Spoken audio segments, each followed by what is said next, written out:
Amten jiro jonga mente Tayan mesir mare de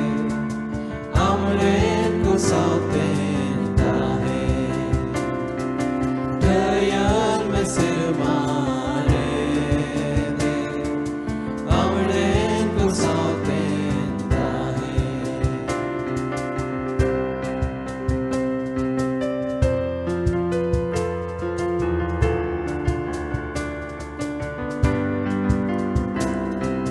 When samrare samrawin me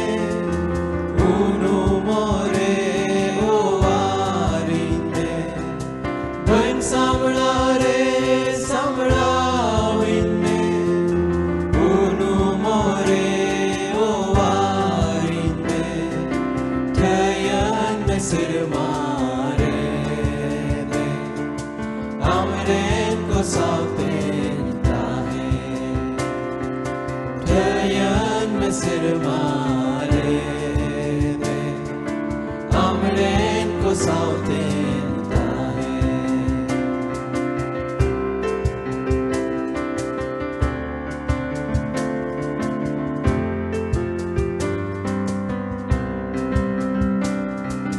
Jiyon lokanya tu keda ama ghadren rakamente dukhdeo parom kate jisu amten jiro jonga mente jiyon lokanya tu keda ama ghadren rakamente dukhdeo parom kate jisu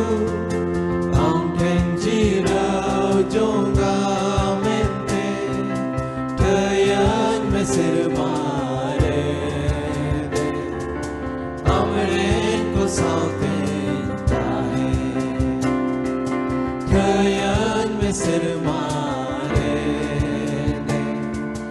amren ko sauten tahe Tayan mesir mare de Amren ko sauten tahe Tayan mesir mare de Amren ko sauten tahe Sanam kon malang re ape joto ko johar ar isorin sarhaw di kana tihinya noa moj din nyutum te je arho inya ape ko talare noa hope for santal platform hote te ape ko songe nyapam orena atar somoy nyam kada ado isore sarha ma je nungkan atar somoy abo bun nyame kana ar isor bun sarhaw daleyai kana dela isora katha kon anjom lahare abo mi gari bun koy jom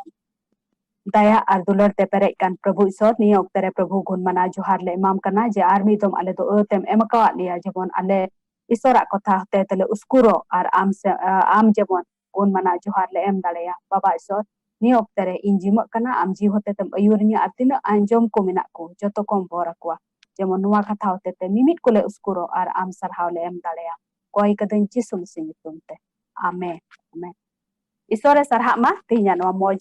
din nyutum te ar mido ar tihinya noa inya leloi rena bisoy do kana mon riya pheraw te dil ar dare mon riya pheraw te dil ar dare tobe noa jinis noa bisoy chida in hataw kida ente niya kudin re abo bun nyel lekhan abo bedhai te abo ade pasere abo gharonj re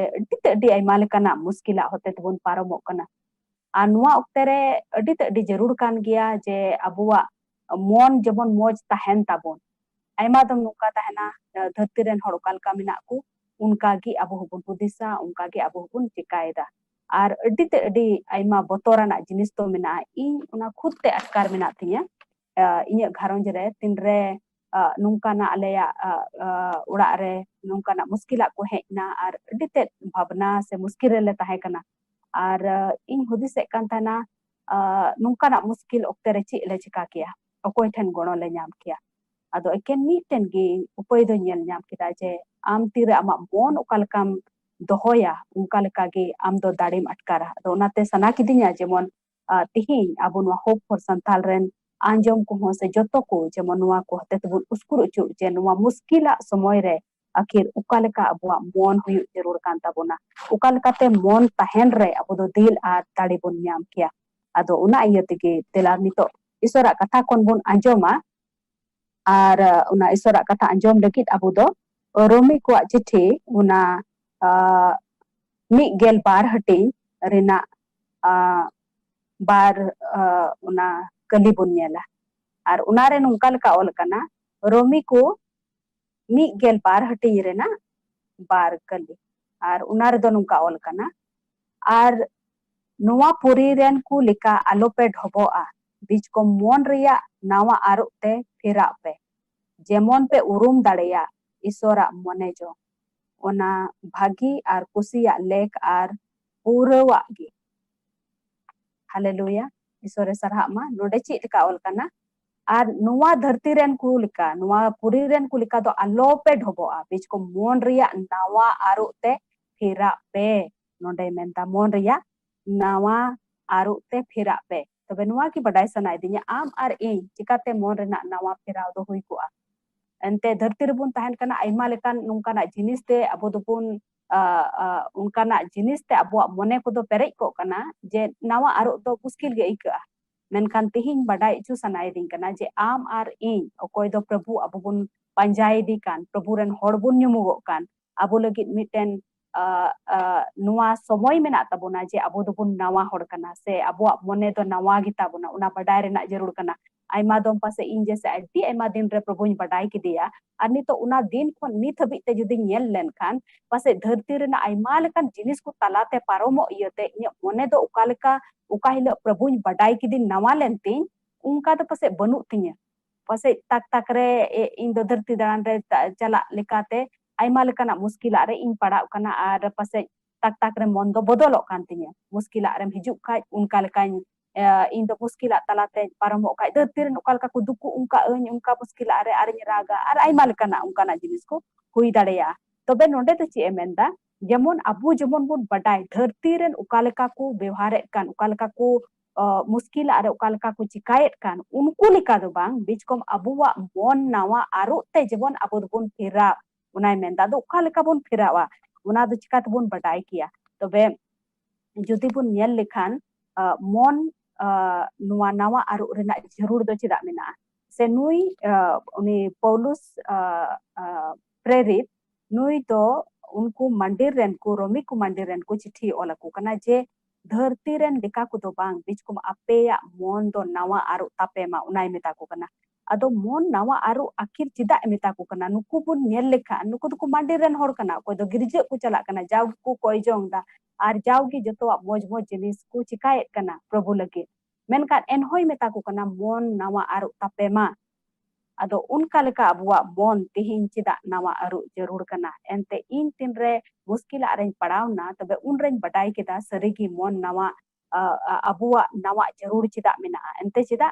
dharti abuak mon to unak kajak una dharti rena iya lekate menak tabuna bun men kya dharti rena prabhav re unka menak buna je uka leka bun nyela unka leka gi abuak hormo doy kamiya judi in mena in the ruwen ekoda muskila in ekoda tobe turant gi inya mone do nuai angoja seri gi ruwen ekoda tobe tihin do poin kamiya ar poin kamiya dareya unka menkan judi in seri gi boho hasuiding kana menkan boho hasu tuluj ho judi in nyel ke kwa re di pira ko he akan tinya ado unku pira lagi chi in jikaya indo una muskila ku doñ hirinya ar in do turant kamiñ ehoboa chida ente in do pira ku daram huyuk tinya inya una mone do pira daram ku se awilna ar nungka lekate una muskila doñ hiring kida ar in do pira daram kuren ehob na adi moj ten jika kita ado node bun nyel da ini hor kan gen bo asuidin tana chi kami ho bang tahe kana tobe in do unka leka giti duru muskila ren tahe kana menkan tin re inyel ke kwa pira ku he na tobe joto wa doñ hiring kida nuwa ho boy disolida je in tin at hormo ko hasuidin tahena ente pira daram ku ren lagawna ado abuwa mone bun nyel da am cek leka mone ama em dohoya ama hudis re unka leka gi ama kami do huyu'a. Ado niya ku din re kuta dharti ren hor ko botorok kana abuwa mone cek leka huyuk jarul kan tabona. Ado una iyate tihing indo nuwa gi disa chu sanaiding kana jemon abu bun badai abu do bun bigar gya abu do bachau kan hor kana bon ar abu do dharti ren ukaleka ku unka ku kurumutu ye kan ukaleka unku hudis mina ukaleka botor mina unka do bang bijkom abu do judo gi bun nyelo. Ado una ku lagi indo sanaiding kana jemon isora kata kon bun nyel je abu do bun okoi kana mente abuwa urung jese abuwa identity badai jarur kan tabuna bole indo okoi kana ar tin habit am nuwa jinis bam badaya indo okoi kana mente un habit do am do dharti ren hor leka gim botoroa unka leka gi amak jion do tahena menkan tin rem badaya bang indo unku koning bigar gya ente indo juda gya ama upurum do am do juda gim sodora. Ado na iyate dilabun nyela johon pahil hating una rena mi gelbar kalire nungkal ka ol kana menkan tina ku atangki dia unku do isoren gidra huyuk ria ektirie emak kuah one okoi unia nyutum riku patia ukan.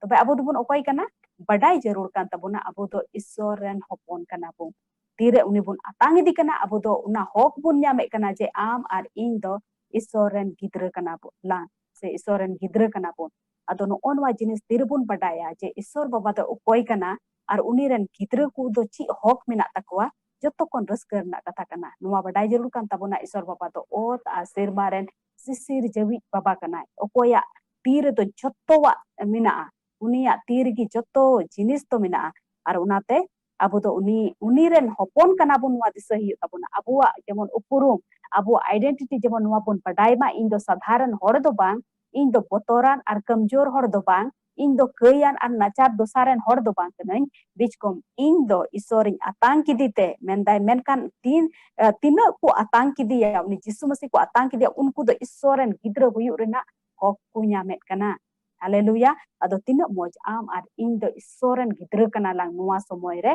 nuwa disay huyua tira muskila tebun paromo kana una somoy re jemon bun disay ma abu do isoren gidra kana pun nuwa miten adi moj kata kana tira nuwa bun disaya tobe raska ik je indo isoren gidra kana dusar kata ar pun yela dusar kuren tuna 5 mone hati rena mi gel iyai kalire nungkal ka kana dusar kuren una mone hati una mi gel iyai kalire nungkal ka ol kana unate masire jahai minai khan uni do nawa sirjon gi maria kudo parom chalawna nyel me sanama do nawaina. Haleluya. To masire maria do jabaina ar amdom nawa sirjon kana badai jarur kan tabuna pasai masire abu do mari hudis lahate abu do pasai mari hudis mari hiwa ede road ar aima lekan bepatier jinis ku tahe kan tabuna menkan uka hil prabu bun badai ki dia abu do unku mari hor lika do bang bij kom nawa sirjon kana bun. Haleluya. An nawa sirjon re to nawa mone do chikate ente abu do isoren gidra kana bun nito do abu likate dharti rena dadi likate do bang bijkom isor babawa dadi likate jiwo do hor kana bun ar isor baba hor abu talare mina abu do miten nawa sirjon bun bina kana tina raskar na kata kana ad tirpun isoren sirjon kana bun una jemon tirbun badaya tobe miten dilana jion bun khimau dadaya. Ina bad bun nyela pahil kuren una na pe hating una na tisar hating una na gel turui ar gel iare nungkal ka olakana chet bape badaya isora mundil kana pe ar isoren jiw apere ye tham gadia mente tobe tina moj katha node menda chet bape badaya isora mundil kana pe isor babawa mundil kana pun abu ado chet botoro abu isor baba do abure tahen kana ar un reki pun botoro a koi hor do isor babawa dadi bai badai ka okoi hor do isor baba bai badai ka di ar jahai horgi nuai badai ke isor baba do sirma ar otren bebenami joto wa sirjon ren malik kanai joto jinis to unia tire mina ar tinre unai badaya in baba do marang soros isor baba kanai uniren hopon kanai are menda unia mantil kana pun uni do abure rajo a tinre abu uni bun atangia uni do abure rajo a tinra abure rajoa ukalekan beri jenis ki abure to bang hui dareya. Haleluya. Tin marang dalir nak kata kana nuwa do. Ado unate tihin do nuwa ki lay bun sanai din kana. Tinre abu do moner bun khat bata kana. Aimal kan beri jenis bun hudise kana cida. Ente nuwa bun hiring da am ar in dolang okoi kana mente. Nuwa pun hiring da je in ar am do ukalekana aidari lang nyam kata ukalekana ektiari lang nyam kata isor babare una pun hiringet kana nuwa pun hiringet kana je in do Prabhu Jisuñ panjaki tite in do miten nawa sirjon kana nawa maria tinak lekana beri jenis ku tahekan una do ocok cabaina gaire na dos na una kata kurei ku tahekan una kondon chadauna miten nawa jioning nyam kata Prabhu Jisu mesire in do miten nawa sirjon kana nawa dadi inyre toy kamiya atau tinre una bun badaya tobe in badaya abuak mondo nawak tabuna armen dan onwa kutegi abuak mondo nawak jarur kan tabuna jeti abu tinre nuwa ku bun hudisa ar bun badaya re o indo un marang hoki nyama kada ama mondo nawayan taba ar judi dharti re nukal ka ku hudisa re nuwa muskila tele paramo kana nungka cho huyuk kan ale tala re do erti tet bhabna ekdom unku ukal ka ku dandi a bhabna a amho unka gen bhabna tobe amre nawa mone to banu ente am do bam badai kana am do okoi kana atu tihi una iya tegi nuwa do inde bun kana jepon bun badai indo isor babare miten nawa sirjon kana indo uniren hopon kana miten gidra tire miten ura re janamok kana uni do leyare na jarur gi banua je una ura re to uni gidra wa una ektirie ku mina amente tire harak kana gidra uni do automatically jotto jinis chikaye hoboa uni do onde nak jenis cik ku nak urak remina joto larcar lagi ekrum tu ya joto adi moj te cikaya ado unka leka ge abu to nuwa badai jarur kan tabuna je am ar indo lelang nak jarur banu atin regi Prabhu Jisu Mesih anggoj ki dia un regi am do Prabhu ren gidra huyuk rena bakterium nyama kada am do uniren gidra huya kana ar cek lekan miten gidra harakan pin digde te joto jenis larcarai urak re tak nyu sanai di kana don sanai di kana cik ku jotet sanai di kana joto jotet da cida ente badai no to inya urak kana inya ho nuwa urak re adhikar menak tinya ekteria menak tinya nuwa urak re ado una lekate jemon abu ho nuwa bun badai ma jemon nuwa dhote re menak pun reho tidak je Prabhu atang ki dia matlab uniren indo gidrany hoya kana ar ukaleka Prabhu wa ekteria mina anwa dharti re se joto are unkal kagi am ar in citan reho una ekteria do mina haleluya atau isore sarhak ma jemon nuwa jenis abuak moner pun disa dohoi ma ar bun nyela romiku una art rena una migel pun hati re nungkai menda ente tina hor isoren jiw hote tiku ayur ucukan unku gi isoren hapondo okoi ku isoren jiw hote tiku ayur ucukan unku gi isoren hapondo tina moj kata jiw hote tiku ayur ucukana isoren hopon kana ku am ar in tire Prabhu lang badai di kana isoren jiw do alanga jiwire kamiya menda ite abu do uniren mandil kana bun abuwa ontor itu isor babai tahen kana uniren jiwe kuli kana in disai da tire bun padhawa jemon Bible re tobe bun nyela Patras se ar ita cilaku tire Prabhu Jisu Mesih ku goj kidia uni tupak cuina ina bat tisar di tire jiwut birit na en habi unkure do potor tahen kana ante cida dharti re nuwa ku botorok kan tana Jisu Mesih ma ku goj kidi ale ya cik dosa huyua ale ho ku goj leya ar una ite una gojok rena botor tahen kana unkure adi te botor mitte jaigar ku jarwak kan tana ar ku koyek kan tana ante ukata hukuma ku tahen jemon koi pe unka leka ku cikai tana men ka en ho botor do tahen kana ar Patras bun nyel ka tinak dom uni ku gojekan botor te aj hoi bang kidia ado onungkan jenis monere uni do nuwa jenis tahen kan taya je in hele khan in hon haku gojenya una botor tahe kan taya nuwa toy hiring kida je Prabhu Jisu Mesih do jotowa in lagi chika dareya ado onuka gi muskila jitan te tirbun chala un juken abu do isor baba dari do bun hiringe kana se am ar inya upurum ukata kan je in do isoren hopon kanai una dolang hiringe kana menkan tihi una tigin jese che buna je nuwa muskila oktere alobun hiring ma ukal ka patra se hiring kida menkan mid den nungka hoina mita ku tahana je ape do koijong pe ar ape do sono jibing kula pe ape do pe dari ujua dire unku ku koyek kan tana isoran jiw unku talare heina ar bun nyel lekhan che hoina adi hahara darate jiw do unku talare thamgadeina ar uni Patras ge koy de uku badai kan thai botorte okoy do mite urak reku bond ko kan thai botorte uni do ekdom una dilgaria selek de udukok kana joto cilawan ko saute ar ko tinggu kana una jaha regi chok kore se ukare hor ku dhir gi una jayga re ar ko purcharet kana isora katha ko je isor baba se prabhu jisu masih do abu lagi e goj ina are jiwot biru kana uni kan gya aburen papancawi to nuwa ko jinis se purchar kita arem tak ko aje kei kon ukal ka kasta jarur kan takwa mente unkana dari uka khone nyam kita uni puchra bon men kia miten iya do patras to ato unka leka ge tehin indo nuwa sanai ding kana hui darea abu hon node tahen re aima lekan ukan botorak ko pasai abu bun hui darea pasai abu talare mina aima lekan muskilat tirbun nyel da abu ade pasere hora nungka ko bari jo kana anwa karon te ko jepunok kana nuwa na corona virus te ti aima lekan bari ka prabhav bun nyelet kana ar aima dir gharon jere do apuren dulariya ko atke koa okoy do gogo okoy do buiha okoy do gidra okoy do baba aima lekate kalka ku atke koa se bun mena bun at akat koa unkana jinis ko huya kana anungka jinis se pase bun botor dale koa unate nuwa ko talare indo nuwa ki uskur sanai ding kana alo bun botor oma disoi mabun am ar indo isor lang atang kidikan uniren gidra huyu rena ekti yelang nyamakada ar alang jion redo Prabhu Jisu raje kana ar ne abu do uniren jiw hote tebun ayur ujuk kana jiw tin rai kamiya tewe ukal kana beri tare gi abu citan redo pang hawi dare ya atau nuwa jenis dise tabuna ar bun nyen lekan kolosi una tisar hating yai kon una gel rena gel ren unka ola kana ar una kuregi ape do pahil pe cholon leda una koregi jiwet pe tahekan re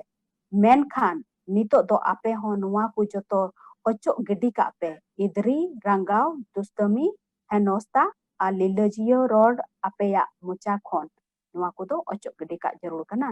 ar bun nyelekan lahase emenda alope epereya me mari horte unia kami ku sudhate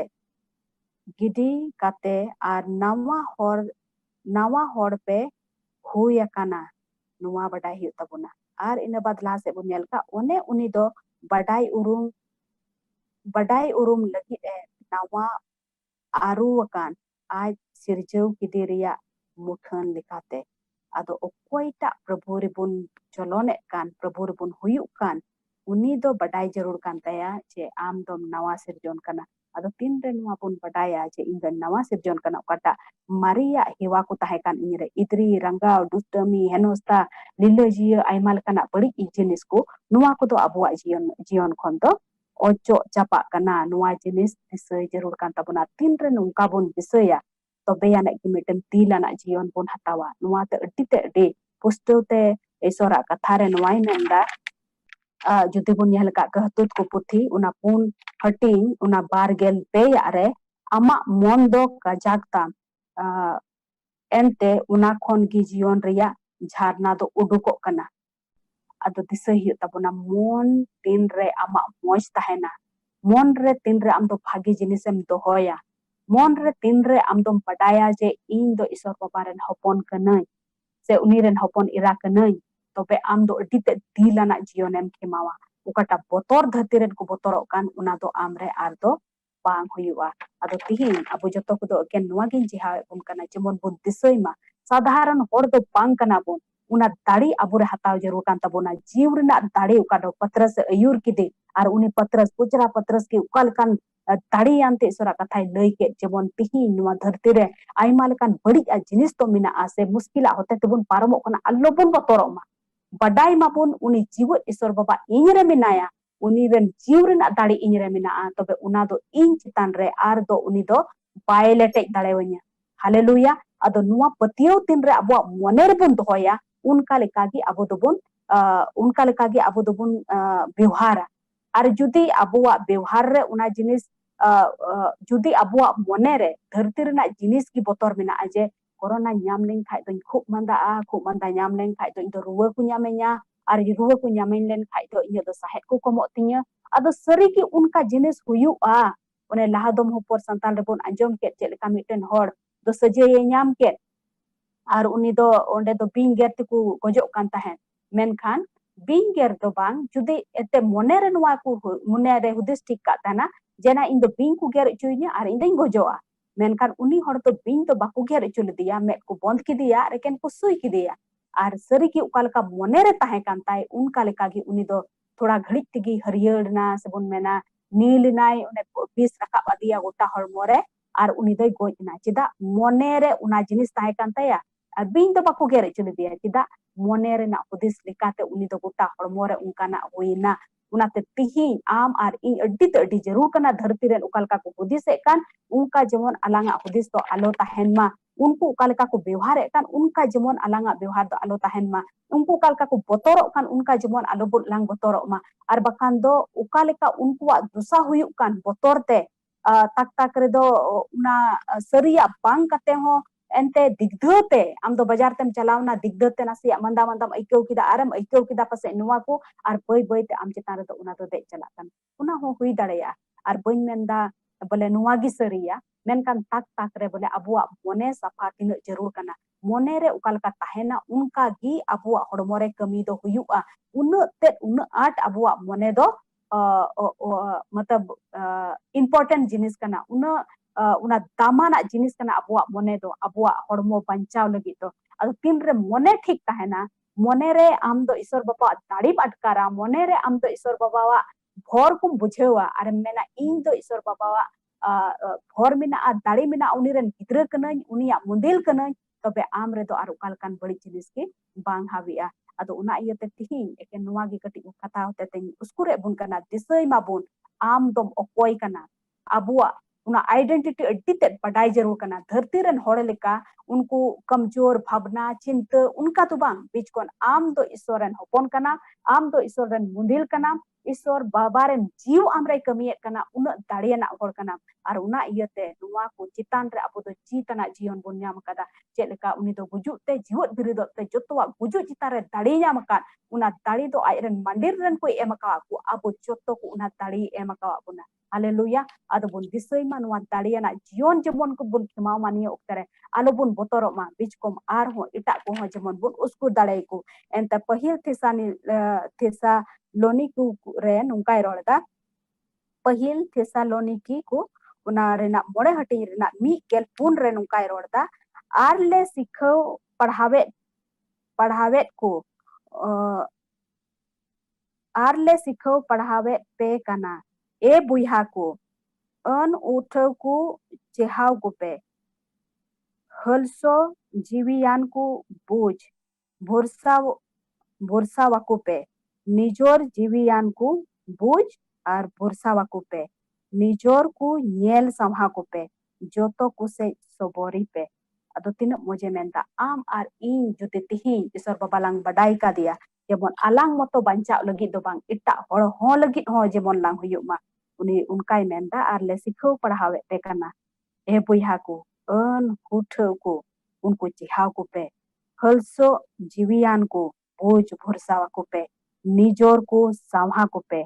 joto ku se sobori pe ado nuwa somoy kan tabuna abu jebon ita hor ku lagit horana karon bon huyu abu moto do bang bijkom unku ku kalka bun gorau darai ku bang nuwa oktere ape do isoren gidra kana pa resor bapa do abure daya a isor bapa do abu itu lede bun kana ape joto koi bancau darai ku unku ho jebon dari adil bun em darai ku haleluya ado isor bapa abu joto ku goro are parabun ma arbun disai ma tin re abu mon bun ferawa mari hudis mari hiwa mari cholon mari likana una botor ku bun ocok gedi ka arbun badai me inya monere nitok do inya jiwi re nitok do इन दो बांग बिचकोम ईश्वर बाबा राज बिना इन दो ईश्वर बाबा run गिद्र कनई उना दाड़ियाना एक्टिरिये इन दो ईश्वर बाबा एबा कावदिया उनका ना जीवन तेरे बन खिमावा तबे आम मतो दो बांग बिचकोम घारंज रेन ku lagit समाज rain ku lagit aburan puya ku lagit okoy do titet ku botorakan na bapuri tu sare mena ku unku lagit ho jebon phorana karon bun hoi dalaya ado Ishwar Baba abu jotto kunwa kata hotete phorabun ma are gono bun ma bun padai urum ma abu mone bun firama dil ar dare bun nyam ma Ishwar Baba re je amdom Eswaran hopon kana mente amen dilabun koya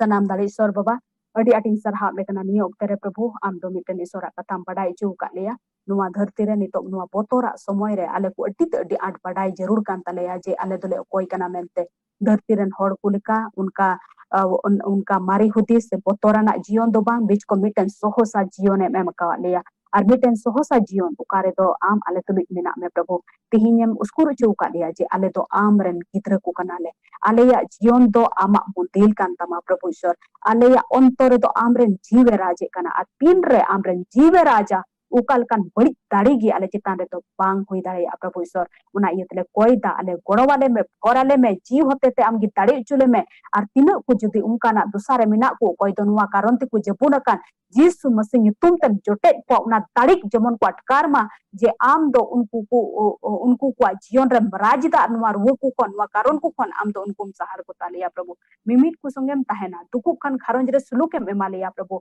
ar jaugi ale do nuam badai chulia ale do amren गिद्र को कनाले आम दो आले दो आमा उर्गन और मुठन run सिरजेव का दिया प्रभु ईश्वर उना जमन ले पढ़ाई और मिटन ताड़ी और दिलाना जीवन लेके मामा जो तो आले के सरहाव का मिया प्रभु आले सनाम को संगम ताहेना जाओगे अयूर लिया गड़ो वाले आम और जीव होते तम अयूर लिया प्रभु जमन ताड़िया ना जीवन लेके मा इटा हर को लगी हो भराना कारण ले होयो जो तो आले के सरहाव का मिया कोई का दले यीशु मसीह तुमते आमेन आमेन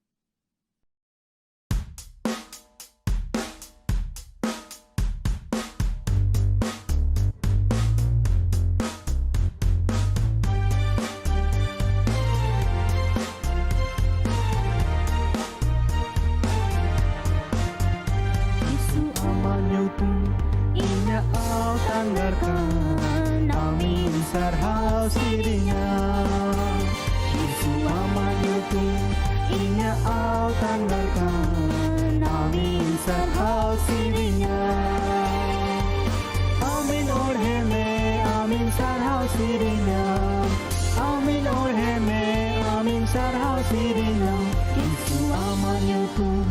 inya au tanggarkan amin sarhau sirinya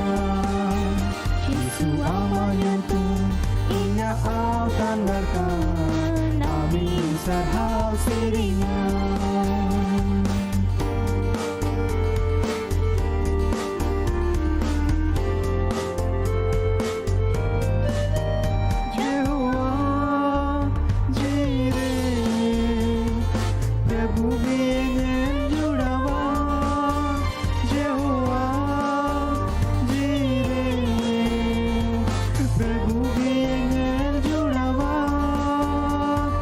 Bagi kun taat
sirinya.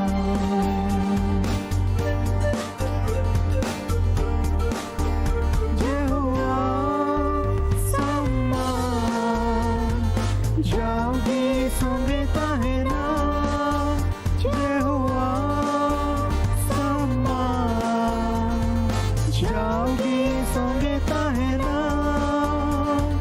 Bangin botoro bangin botoro bangin botoro bangin botoro. Itu amanku inya akan lakukan. Amin sarhau sirinya. Yesu amanku inya akan lakukan. Amin sarhau sirinya.